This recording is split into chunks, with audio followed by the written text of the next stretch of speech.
Dia sudah nggak bisa makan normal sehingga makannya itu melalui selang gitu. Iya. Dan lama-lama kondisinya melemah karena kasihan mereka keluarga sepakat ya sudahlah dilepas saja lah, kita relakan daripada kasihan. Kalau itu bagaimana ya Pastor ya? Ada orang gini nih, kalau orang di rumah sakit sudah pakai mesin, ya kan? Iya. Sudah pakai mesin, udah koma, sudah berhari-hari, bahkan sudah berbulan-bulan. Iya. Lalu uangnya udah nggak ada lagi. Dan mesin itu kan butuh. Maka tanggung jawabnya bukan sama keluarga. Terserah deh, keluarga bilang gitu aja. Tapi ini bukan dosa nggak dosa ya. Tapi siapapun yang apa namanya istilahnya, yang memutuskan, pasti akan dikejar rasa bersalah itu.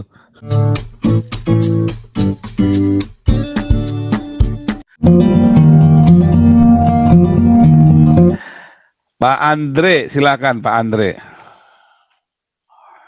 Iya, shalom Pastor. Shalom Pak Andre. Pak, tolong tanya, kalau di Eropa itu kan pendeta segala kan banyak yang homo gitu ya. Nah, itu sebenarnya kan menyalahin juga. Terus, tapi kenapa kok ya sampai sekarang kok masih tidak ada yang menyetujui untuk orang negara yang suntik mati karena misalnya orang sudah sakit, kesakitan dan tidak bakal sehat kembali misalnya. Ada, Jerman boleh eutanasia. Oh begitu ya Pak Paul ya. Jerman boleh. Tapi itu tetap menyalahin Alkitab nggak, Pastor Paul? Eutanasia ya, nyalain. Iya. Kalau menurut teologi yang saya pahami, nggak boleh eutanasia itu. Meskipun orangnya sudah tidak punya harapan untuk hidup dan menderita, tidak bisa ya, Pastor ya? Perjuangkan. Tapi kan ada hal yang sudah tidak mungkin kan, Pastor, kesehatannya gitu. Berarti dia tidak percaya Tuhan bisa bikin mungkin. Kan kita disuruh berharap sama Tuhan sampai akhir hidup kita kan. Iya. Iman itu kan sampai ke akhir hayat kita kan. Gak apa-apa. Pokoknya sampai memang itu sudah selesai. Nah, saya pernah punya family, orang tuanya itu sudah umurnya 91 tahun, kemudian dia sudah nggak bisa makan normal sehingga makannya itu melalui selang gitu. Iya. Dan lama-lama kondisinya melemah karena kasihan mereka keluarga sepakat ya sudahlah dilepas saja lah, kita relakan daripada kasihan. Kalau itu bagaimana ya Pastor ya? Direlakan itu dalam arti apa? Ini sulit. Tidak diteruskan lagi, Pastor. Nanti begini, ada orang gini nih, kalau orang di rumah sakit sudah pakai mesin, ya kan? Iya. Sudah pakai mesin, udah koma, sudah berhari-hari, bahkan sudah berbulan-bulan. Iya. Lalu uangnya udah nggak ada lagi. Dan mesin itu kan butuh. Maka tanggung jawabnya bukan sama keluarga. Terserah deh, keluarga bilang gitu aja. Kami udah nggak punya uang. Tapi harusnya kalau masih ada dananya harusnya nggak boleh ya. Ya, maksud ada dana juga tanya juga. Jangan sampai kita ngobatin orang, anak sendiri, kita ngobatin orang tua, sampai anak sendiri kelaparan. Oh bukan, ini keluarganya kaya raya sih, Pastor. Ya kalau ada kaya raya dibatasin, ya gimana caranya? Iya, baik Pastor. Tapi ini bukan dosa nggak dosa ya. Tapi siapapun yang apa namanya istilahnya, yang memutuskan, pasti akan dikejar rasa bersalah itu. Ya, baik, pasti itu pasti itu ya. Om saya waktu mau ngoperasi opa saya itu, terus habis mati, di habis operasi mati. Waduh, dia rasa bersalahnya bertahun-tahun tuh. Ini gara-gara saya ini. Harusnya jangan dioperasi. Cuman nggak tahan, kasihan ngeliatnya, jadi dioperasi. Habis dioperasi mati, langsung. Tapi kan malah menghilangkan penderitaannya sebetulnya. Ya, pokoknya orang itu malah jadi merasa bersalah. Kalau saya bilang sih, karena makanya ini adalah etika ya, masalah keputusan ini. Kalau papi saya dulu, nah itu tadi ya, kalau orang sudah punya iman, papi saya waktu kena cancer, dia sudah tahu kena cancer apa? Cancer paru-paru. Sampai suaranya udah hilang. Terus dia bilang, belum sakit, belum, tapi suaranya udah hilang. Terus dia bilang, jangan diobatin. Karena makin diobatin, makin menderita, mati. Jadi dia bilang, jangan diobatin. Sampai diseret, digotong orang 6, supaya dia mau berobat ke dokter. Supaya mau periksa dokter. Akhirnya berangkat periksa dokter. Tapi setelah itu nggak mau lagi. Dia bilang, marah dia. Jangan. Terus dia jelasin. Sebab, karena cancer itu biayanya besar. Kalau memang Tuhan mau sembuhkan, sembuhkanlah. Kalau enggak, jangan sampai nanti nggak ada yang tersisa lagi buat anak-anak. Artinya dia berkorban buat anak-anak. Ya kan? Dan nggak lama, 3 bulan meninggal. Meninggalnya nggak menderita. Orang kalau di kemo apa segala macam, akhirnya menderita loh. Nggak karu-karuan loh. Iya, itu luar biasa itu. Ya toh? Tapi kalau ayah saya, sakitnya itu cuma 2 minggu terakhir. Menderita sakit sekali katanya. Sampai, wah kalau lagi sakit itu dia pegangan ranjang. Wah gitu ya. 2 minggu tapi udah selesai. Gitu ya. Nah, jadi orang tuanya juga yang kadang. Nah itu tadi. Orang tua saya sih dua-duanya nggak bikin sulit anak-anaknya ya.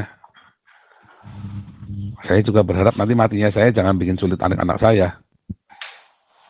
Langsung kena bom gitu, juder, di Irak itu saya lagi penginjilan, juder, udah selesai kan. Kan enak tuh. Gitu.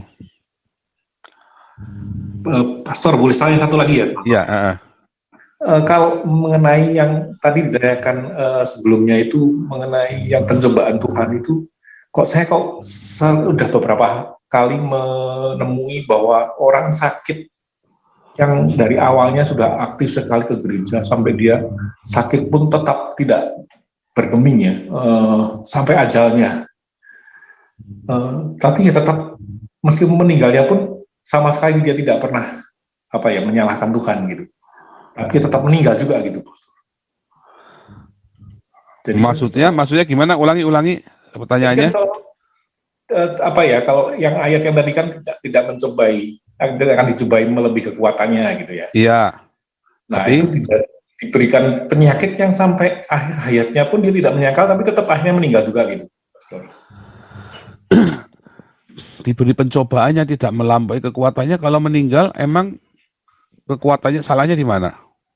Nah, kita kan ada orang yang seperti saya juga berpikiran kalau tidak melebihi kekuatannya itu berarti tidak sampai meninggal, karena kalau melebihi. Bukan.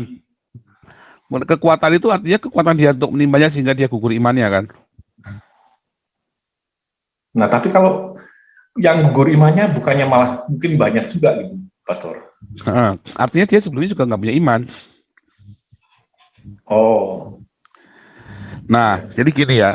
Nah, makanya tadi itulah tipuan agama, sehingga orang-orang berpikir dia beriman, padahal dia sebenarnya nggak punya iman. Pencobaan itu terus dia langsung gugur kan. Pencobaan itu bukan buat mencobai dia, tapi itu cuman kayak buat membakar aja. Langsung tahu asli apa nggak asli. Dan kita harus tahu, oh ternyata imanku nggak asli. Oh itu namanya bukan masa nggak kuat lagi, baru ketempel aja udah langsung rontok semua. Ya kan?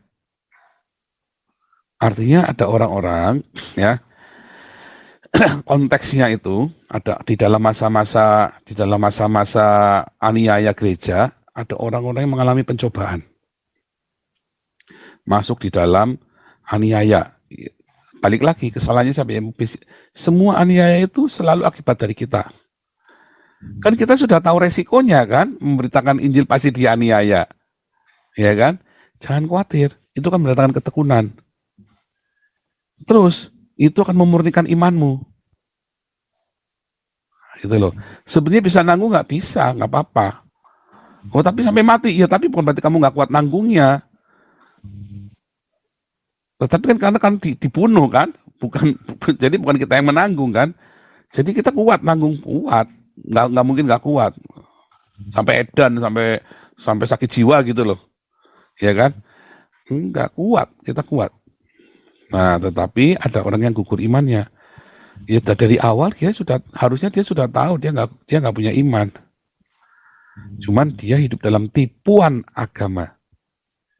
Nah, itu tahu bedanya nggak? Jadi yang diartikan kalau kita tidak akan melebihi kekuatannya itu yang Ya dimaksud kita sanggup nahan, nggak akan edan, nggak akan sampai kita terus kalau yang kita punya iman juga nggak akan gugur imannya, justru akan makin kuat. Pencobaan-pencobaan itu kan mendatangkan ketekunan itu kan memperbuahkan itu kan, iman itu kan, pencobaan itu kan mendatangkan ketekunan itu kan membuahkan iman kan. Tetapi kalau dari awal dia dasarnya nggak punya ini ya dia sudah dari awal udah nggak punya iman, ya gugur. Iya, Jadi betul. bukan berarti dia masih nanti mati, enggak, dia kan kuat tetap sampai mati pun dia masih kuat kok. Kalau dia punya iman, Tuhan tetap baik. Iya, Pastor. Elisa itu matinya karena sakit loh. Nabi Elisa. Padahal dia membangkitkan orang mati kan? Iya. Bahkan tulangnya saja masih membangkitkan orang mati, tulangnya Elisa. Ya kan? Iya, Pak. Nah, itu contohnya begitu. Nah, itu ada bedanya. Nah, kita harus jujur dari awal. Nah, ada orang yang memang dasarnya dia nggak punya iman sebetulnya. Ya, dikasih aja dikit. Pencobaan yang dia sendiri yang bikin. Ya kan? Langsung gugur. Tapi sebenarnya dia sanggup nggak nanggung? Tanggung. Dia sanggup. Masalahnya dia berretorika dari awalnya. Sehingga dia nggak sanggup.